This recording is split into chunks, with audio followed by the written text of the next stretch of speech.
Nada ocorreu de novo nas residências pioneiras no oeste do Paraná quando o assunto foi decoração do lar. O que se conhecia e o que se tinha vieram na bagagem cultural dos pioneiros.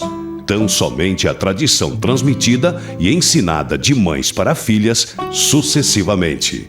Era o legado cultural do bordado à mão. Com raras exceções, algumas pioneiras tinham apreço pelo crochê, a arte considerada a paixão das vovós. A arte de bordar manualmente é um legado cultural ancestral, trazido pelos antepassados imigrantes e transmitido de geração em geração. Uma manifestação artística que pertencia estritamente às mulheres, no âmbito doméstico. Bordava-se nos intervalos da lide do campo e dos afazeres da casa. Quase sempre isso se dava após o jantar, à luz de lamparina ou lampião. Luz elétrica ainda era uma comodidade desconhecida. As vizinhas competiam veladamente entre si para ver quem teria os melhores bordados. Uma jovem versada na arte de bordar, costurar, cozinhar e cuidar do lar era considerada um bom partido para qualquer rapaz se casar. Era comentário bem próprio da época: aquele fulano vai casar com boa moça, ela é muito bem prendada. Aliás, os bordados faziam parte do enxoval da noiva, costume que hoje soa bem cafona, despropositado e ultrapassado. As origens da arte de bordar podem estar além do estimado limiar histórico. Especialistas arriscam dizer que começou na pré-história, quando o ser humano viu que era bom vestir-se e adornar a vestimenta. Outros aventam que o ponto da partida da arte de bordar se deu quando o homem conseguiu equipar-se com agulha e linha. Existem evidências de trabalho manual com agulha e linha encontradas por arqueólogos em vários pontos da Europa Ocidental. Desde o Paleolítico, o primeiro dos períodos, comumente compreendido entre 2 milhões e 700 mil anos até 10 mil anos atrás. Ou seja, antes mesmo da pintura rupestre, considerada a mais antiga representação artística do ser humano. Aqueles não eram propriamente bordados, se comparados com o conceito atual e contemporâneo. Mas é possível dizer que foram os precursores, os ancestrais dos trabalhos manuais em agulha que temos hoje, como o bordado, o crochê e muitos outros. Em sua longuíssima esteira histórica, a arte de bordar, que começou com um simples passar de fio ou fios com uma agulha em tecidos ou peles, foi sendo aprimorada e chegou aos tempos atuais como uma arte de manifestação popular refinada, com traços e texturas de requinte e sofisticação. Um simples pedaço de tecido, mesmo que seja um paninho, desde que dê uma única cor, com um bordado se transforma numa peça cheia de arte e beleza. Retornemos ao nosso oeste do Paraná, aos tempos da colonização, a partir de meados do século XX. Nesse começo de vida nova, a grande parcela das famílias migrantes não possuía a mínima condição de se dar o luxo de ter alguma peça decorativa em suas moradias. Os recursos, muito escassos, não permitiam extravagâncias. Era tempo de moradia improvisada, pequena e muito rústica. Tudo se resumia em, primeiro, fazer algum dinheiro para construir uma residência razoável, para depois se proporcionar algum capricho, algum encanto. Muitas famílias pioneiras, importunadas pela má sorte, nunca conseguiram ter uma moradia digna, por força imperativa de doenças entre familiares e de tratamento oneroso que acabava esfacelando a situação financeira, ou mesmo apanhados pelo infortúnio da morte prematura de um dos pais. Em especial, a ausência da figura do pai se convertia. Se não havia o caráter forte e decisivo da mãe, em prolongada, quando não constante, desorientação e ausência de iniciativa para priorizar a busca do bem-estar. Se na mudança de algum pioneiro vinha algum artefato ou elemento decorativo, este, por hora, deveria ficar empacotado até que se conseguisse erigir uma residência menos precária. O que vinha em pertences decorativos eram quase 100% bordados. Guardanapos de paneleiros, de armários de louça, toalhas de mesa, Wandschöner, toalhas, raras vezes um pequeno vaso de porcelana ou outra peça. mas isso era coisa de quem lá no sul já tinha uma razoável posição financeira. Quando uma colona, termo agora pejorativo, ou agricultora comprava esse tipo de badulaque e itens para bordar, isso tinha que sair do dinheiro da venda de ovos e queijos. Mesmo assim, só com o que sobrava, depois de feitas as compras e itens necessários para dentro de casa, alimentação e vestuário. Pouquíssimas famílias conseguiram logo se estabelecer na região oeste do Paraná com uma moradia mais confortável e de vários cômodos. Aquelas que conseguiram logo passaram a exibir suas peças decorativas, quase sempre um acervo de bordados. As mais abastadas já vinham com seus jogos de porcelana de mesa das marcas Renner ou Schmidt, identificadas com itens de alta qualidade e de quem possuía algum status econômico. A proposta desse trabalho é ater-se sobre uma peça que faz parte, ou melhor, fazia parte do acervo dos bordados de famílias pioneiras. O Wandschöner. Se não tinham no começo, quando chegaram de mudança, a partir do momento que possuíam uma casa melhor e recursos, as famílias passavam a produzir o ornato. Traduzida literalmente do alemão, a palavra Wandschöner significa protetores de parede. Em algumas regiões do Rio Grande do Sul e Santa Catarina, o Wandschöner sofreu mudança para Wandschein, estampa de parede. Em Marechal Cândido Rondon, município do oeste do Paraná, em especial entre os falantes do dialeto Rundrickisch brasileiro, a peça decorativa era conhecida como Wandschein. Independente da alteração de nomenclatura, não houve mudança em seu design original e de confecção. Consistia quase sempre de um retângulo de tecido branco, de linho ou algodão, onde eram bordados versículos bíblicos ou ditados que transmitiam virtudes e valores humanos, adornados em sua maior parte por ramalhetes e flores igualmente bordados. Havia exceções. Outras escolhas às vezes eram usadas para destacar as frases, como pequenas paisagens, pássaros ou figuras humanas. A arquiteta e urbanista Angelina Wittmann, de Blumenau, Santa Catarina, rastreou em cuidadosa pesquisa as origens do Wandschöner. Ela explica que foi uma peça de decoração usada nas casas e regiões que formaram os países da Alemanha, Áustria, Hungria, Holanda, Suíça, norte da Itália, Dinamarca, Croácia, entre outros, nos anos de 1870 a 1930 e encontrada ainda até a década de 1950. Para o Brasil, os Wandschöner vieram com os imigrantes de fala alemã, a maioria da Alemanha, e aqui a confecção da peça passou de mãe para filha em sucessivas gerações, sem perder a originalidade e função decorativa. Em Marechal Cândido Rondon, era amplamente vista nas residências até meados de 1970, quando passou a cair em desuso. Elas ornamentavam as antigas cozinhas, onde ficavam atrás do fogão, e as salas de jantar e estar, quando existiam. Nesse último cômodo se afixavam os Wandschein, mais vistosos. O Wandschein não era uma exclusividade do espaço de alemães e seus descendentes. Em estudo realizado por Clessia Eulália Fávaro, nas colônias italianas do Rio Grande do Sul, revela-se que a estampa de pano era de uso muito comum entre as Taliani.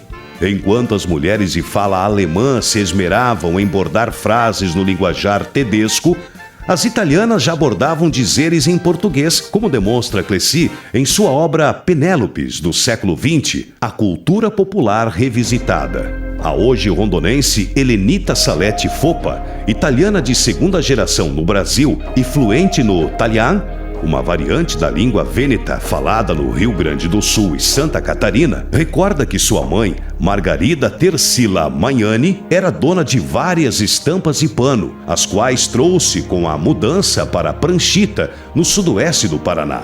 Ela também lembra que a mãe deixou de usar essas peças decorativas anos depois, quando trocou por outros itens de decoração, quando a família já tinha uma razoável posição financeira. Helenita recorda que a mãe era muito caprichosa, de bom gosto e apaixonadíssima por porcelanas. Era uma das poucas donas de casa da linha Santa Cruz, no interior de Pranchita, que tinha o jogo completo de louças da marca Renner, cortinas de brocado nas janelas e portas, toalhas e lençóis bordados. Tudo comprado com o dinheiro excedente da venda de ovos e queijos.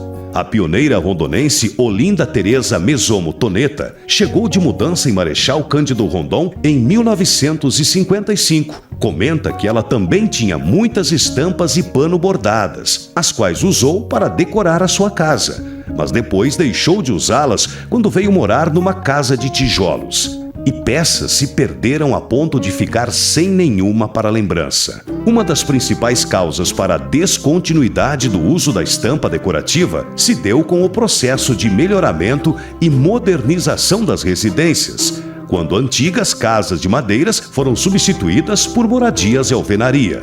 As paredes e tijolos não permitiam que nelas se pregassem 4 pregos, como nas de madeira, para fixar a peça decorativa. Ao menos foi assim em Marechal Cândido Rondon e região. Outro fato que contribuiu para o desaparecimento foi o surgimento de novos objetos decorativos, de manuseio mais fácil que os Wandscheine, que sempre exigiam morosa atenção. A tecnificação agrícola, ocorrida no oeste e em outras regiões do Paraná, a partir da década de 1970, ao introduzir novos conceitos, usos e costumes no campo, também impingiu mudanças culturais bastante profundas entre os moradores. Tradições seculares não mais tinham relevância no novo contexto de modernidade e globalização e acabaram sendo relegadas. Outrora tão comum e abundante, hoje, em Marechal Cândido Rondon, encontrar um exemplar de Wandscheine guardado por alguém é como achar uma agulha no palheiro. Encontramos uma peça com a senhora Olinda Camila Wolfart, grande apaixonada pela arte de bordar à mão e também pelo cultivo de flores. Apesar dos seus 92 anos, segue bordando todos os dias como hobby. Ela acredita que essa atividade seja a causa de sua boa saúde. Segundo a pioneira rondonense, a peça que sobrou de lembrança é uma das muitas que teve e a única que o tempo não deteriorou. Olinda Camila, mostra o último Wandscheine que a senhora tem ainda guardado em casa, de lembrança dos muitos que a senhora fez. Essa aqui. Como é que fazia os desenhos? Como riscava em cima do tecido? É mesmo, como eu falei que era com O carbono. papel carbono fazia, desenhava. Sim, E sempre era usado algodão branco para... maioria branco. É, mas tinha também de outras cores? Não. Sempre não, branco? Sempre branco. Tá, e como preparava depois que estava pronta, o Wandscheine bordado, tudo?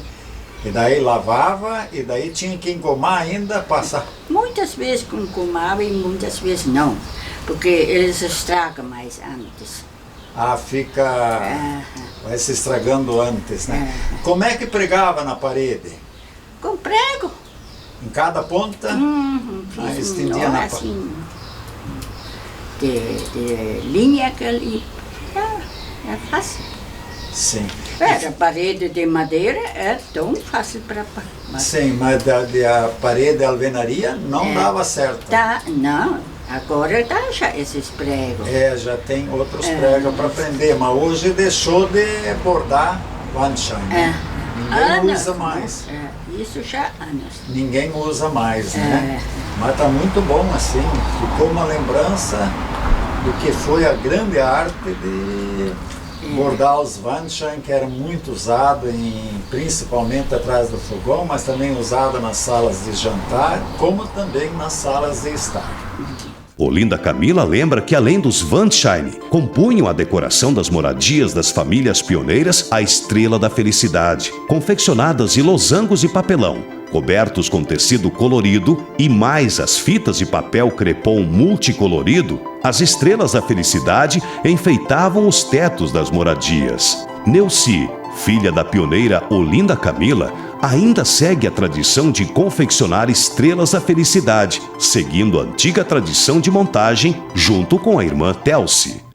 Nelson, de quantas peças é feita uma estrela da felicidade, também conhecida como giramundo?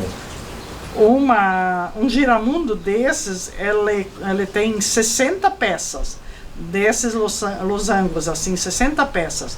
E ela é formada com 12 Porque tem um começo, aí vai 5, depois vai mais 5, e daí a última linha que fecha. São 12 peças. 12 peças, cada uma com 5. No final, ela tem 60 peças. A base é o papelão coberto com retalhos. Sim, a base é com papelão, com caixinha de sapato. Tanto pode colar, como pode costurar. Eu ali colei, né? Mas pode costurar as peças. E daí tem várias maneiras que a gente quer fazer com cores. Pode fazer com uma cor só. Pode, que nem agora, nós estamos na época do Natal. A gente podia ter feito ela só vermelha, só verde, ou com roupas brilhantes, né? Ficava muito bonito, né? Então ela não tem praticamente um começo, né? Ela tem um começo, mas depois no final você não sabe mais aonde que você começou. Tá, e sempre a peça, o papelão cortado em losango. Sempre, sempre. E são peças iguais cortadas, não pode ser mais curta nem mais larga, porque senão não dá certo. Tem que ser bem, tem que combinar certinho as pecinhas, olha. Mas você pode fazer peças maiores? Como pode fazer peças maiores, pode fazer tamanho. Quanto maior a peça, maior fica o giramundo, né? Tá. E o pessoal usa isso mais para decoração de casa? Sim, para decoração de casa, né? Essas coisas. Daí pode pendurar, como pode pôr em cima da mesa.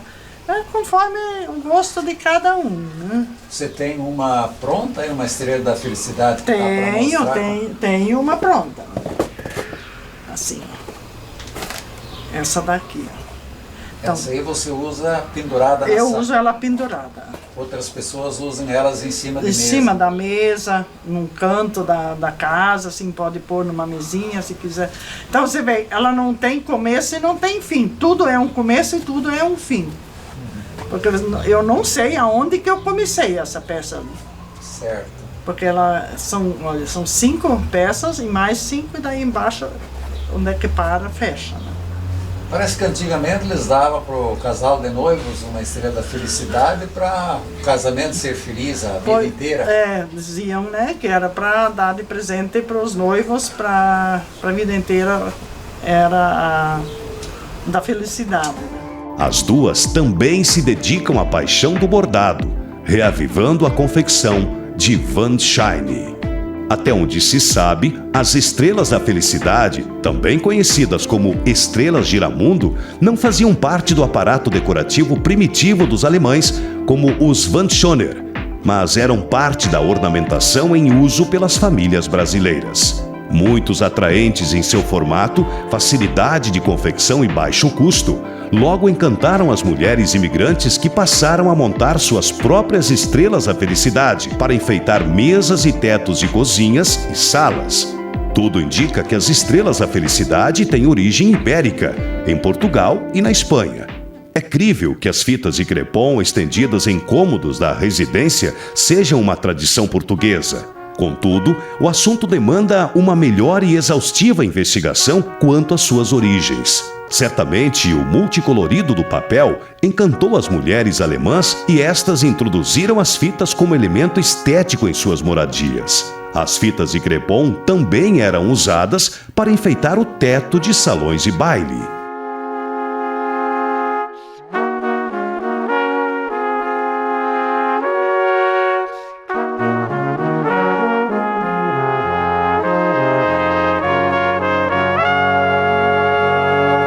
Bordar, bordar, bordar e bordar mais. A cada novo dia a paixão segue, se retempera e se renova. Cada novo ponto, cada nova textura vai desencadeando inspirações para fazer mais. Despertam olhares atentos que levam a alma ao deslumbramento. Bordar é o exercício do encantamento. É sentir o valor da criatividade feita de muita paciência ao largo de longas conversas consigo mesmo. Um recolhimento interior, a cabeça viaja. Quando sou eu e meu bordado, tomo a trilha das recordações e lembranças passadas em meus muitos anos de vida. É um turbante longo que desenrola reminiscências e memórias vividas em minha terra natal, a bela Peritiba, em Santa Catarina, da linha São João, onde nasci, da infância feliz que tive como caçula, a doce lembrança de minha mãe querida Paulina e de meu pai amado Carlos Alfredo. Ela sempre muito ativa no trabalho, caprichosa, gostava da casa bem arrumada, tudo asseado. E o pai, paciencioso, sempre dedicado em fazer bem feito aquilo com que se comprometia. A imagem afetiva dos dois conversando na varanda, ou aguardando alguma visita, ou os dois saindo de casa para os ensaios de canto do coral em que participavam. São carinhosas recordações que a arte de bordar me delicia, me dá vida e revivências. Em cenário passado, revejo a minha mãe com suas leituras em alemão ou crochetando cortinas para janelas e portas, as quais trocava a cada ano. Ela era propositada. Tinha que ser cortina de crochê. Eu, já mocinha e depois casada, fazia companhia a ela na hora do crochê. Fazia meus bordados, arte que ela tinha me ensinado. Quase sempre nós duas sentávamos para isso após o jantar, à luz de lamparina. Eu me entretinha em bordar toalhas de mesa, lençóis, fronhas, mas principalmente Wandschein, estampas de tecido, sempre confeccionados com o melhor algodão branco. Enquanto isso, meu pai, em outro canto, se deslumbrava tocando seu clarinete. Às vezes, o centenário relógio de parede badalava altas horas da noite e a gente ainda ali. Enquanto vou fechando mais um ponto de meu bordado, recordo deles dois sempre tão empenhados em arranjar tudo com esmero para as comemorações do Quer, quando a casa enchia de visitas de parentes, muitos deles vindo de muito longe. A minha mãe fixando os novos Wandschein, trocando as fitas de crepom que enfeitavam a cozinha e sala de estar, escovando cadeiras, bancos e mesas. E dias antes, fazendo fornadas de bolachas, doces e, mais próximo, pão branco, cucas, se provendo de comida para os 3 dias de festa. Ah, e os muitos assados de carne ao forno, naqueles dias de festejo, de júbilo pela inauguração da igreja da comunidade. Era uma comemoração sempre repleta de alegria e diversão. Tinha cerveja e vinho para homens e gasosa para as mulheres e crianças. Uma ou outras vezes, as mulheres também provavam um copo de cerveja ou vinho. A festa se completava com baile à noite no clube durante os 3 dias, começando ao anoitecer. A animação somente parava ao nascer do sol do dia seguinte. Muitos namoros começaram nestes bailes e deram em casamento. Ainda vem a lembrança, os natais, anos novos e Páscoas, quando também se fazia festa rigorosamente no 2º dia deles. Nada de trabalhar. Festejar, sim. Costume trazido da Europa pelos imigrantes de fala alemã. Todas essas datas comemoradas com muita cuca, bolacha, assados de carne, macarrão, arroz e salada. E foi numa dessas comemorações que todos conheceram a sobremesa de sagu, novidade que a minha prima Nilva Alebrand trouxe para todos onde a gente morava. Logo depois passou a ser a sobremesa preferida. Antes ninguém tinha ouvido falar no doce. A cada uma das datas comemorativas, a minha mãe fazia questão de trocar os Wandschein por novos. Quando ela me ensinou a bordar, me disse que os Wandschein era uma tradição que as avós e bisavós dela tinham trazido da Alemanha e que eu deveria continuar com a arte. De meus avós, ocorrem muitas lembranças memoráveis. Na minha mente ainda vejo ao longe os meus avós paternos Carlos Albino e Apolônia vindo na curva da estrada, a sua charrete confortável, com assentos estofados, puxada pelo garboso cavalo preto, para nos visitar. Era só eles chegarem que nós, irmãos, já pedíamos para o vô Albino nos levar de passeio com a charrete. E ele fazia isso com muito gosto. Dos avós maternos, Carlos e Elizabeth, vem a recordação da bela moradia deles. Uma construção que me encantava muito, onde eles recebiam a gente com muita alegria. Ficava sempre admirada com os lambrequins que enfeitavam os beirais do telhado da casa, artisticamente elaborados com muita paciência pelo avô quando construiu a residência. A arte do lambrequim não existe mais hoje. Somente ainda é possível ver em casas de madeira centenárias. Não sei se ainda tem alguma moradia em Marechal Cândido Rondon adornada com lambrequins. Acho que nunca existiu. Nas minhas memórias, enquanto preparo os meus bordados, também surgem acontecimentos tristes experimentados em meus tempos de meninice e adolescente. A perda de minha querida tia Luísa, irmã de minha mãe, mulher jovem ainda não casada, estupidamente morta ao ser atropelada pela junta de bois em fuga com a carroça, depois de um exaustivo dia de trabalho na lavoura. Antigamente, as mulheres da colônia trabalhavam o dia inteiro na roça ao lado dos pais ou marido. Vinham um pouco cedo para casa antes do meio-dia para preparar o almoço. Após a refeição e um pequeno descanso, voltava-se para a roça até o final da tarde. A casa se limpava no sábado, ao tempo em que se assava uma fornada de pão para durar até o outro final de semana. No domingo, muitas donas de casa aproveitavam para lavar a roupa. Ainda de triste recordação, é o dia em que veio a notícia de que era proibido falar a língua alemã no Brasil, determinado pelo presidente Getúlio Vargas, e que livros, revistas e tudo que tinha algo escrito em alemão deveria ser destruído. Quem não fizesse isso poderia ser preso. Uma coisa que está muito viva na minha lembrança: a minha mãe, com lágrimas nos olhos, tirando das paredes os Wandscheine, porque elas tinham as frases em alemão, e meu pai encaixotando eles junto com os livros e revistas e escondendo tudo no fundo do mato para não serem descobertos. Quando tudo voltou à normalidade e a língua alemã novamente pôde ser praticada, o material escondido tinha se deteriorado. Como as aulas em alemão também não eram mais permitidas, somente pude estudar até a metade do antigo segundo ano primário, por minha escola não ter professor que conhecia a língua portuguesa. A escola ficou fechada por muitos anos, até que apareceu um professor que falava português. E eu já era uma moça formada. Também está ainda bem presente em mim o tempo difícil que a gente viveu quando existiu o integralismo no Brasil. Os partidários, como os integralistas eram conhecidos, passavam a cavalo em frente da nossa casa e de vizinhos, sempre ameaçando e amedrontando. Para ter a família em segurança, ao final da tarde, meu pai pregava portas e janelas e a gente ia dormir no mato.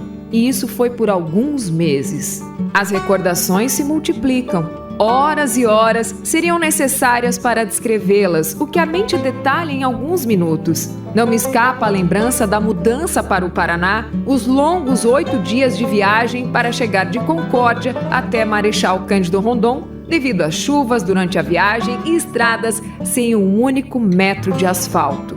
Enquanto em Santa Catarina tinha uma confortável moradia. Aqui havia só uma casa muito rústica e sem qualquer conforto. Tudo para começar, rezando sempre para ninguém ficar doente, sejam os filhos ou o esposo, ou ser picado por cobras venenosas, que eram muitas, mas tudo deu certo. Em pouco mais de um ano já foi possível construir uma boa casa de madeira de pinho, obra tocada por meu irmão Osvino Ernesto, que já morava perto dali. Da casa nova, já pude novamente usar para um toque de decoração os meus estimados Wandscheine, junto com as fitas de papel crepom estendidas no teto. Até porque não tinha outras grandes coisas para enfeitar. Anos depois, com a mudança do interior para a cidade de Marechal Cândido Rondon, meus Wandscheine acabaram empacotados. E como então nova casa, onde ainda resido, é de alvenaria, ficou difícil usar as estampas de tecido. Ficaram empacotadas e o tempo fez delas fiapos, ficando apenas uma para recordar a beleza que foi essa arte antigamente tão popular.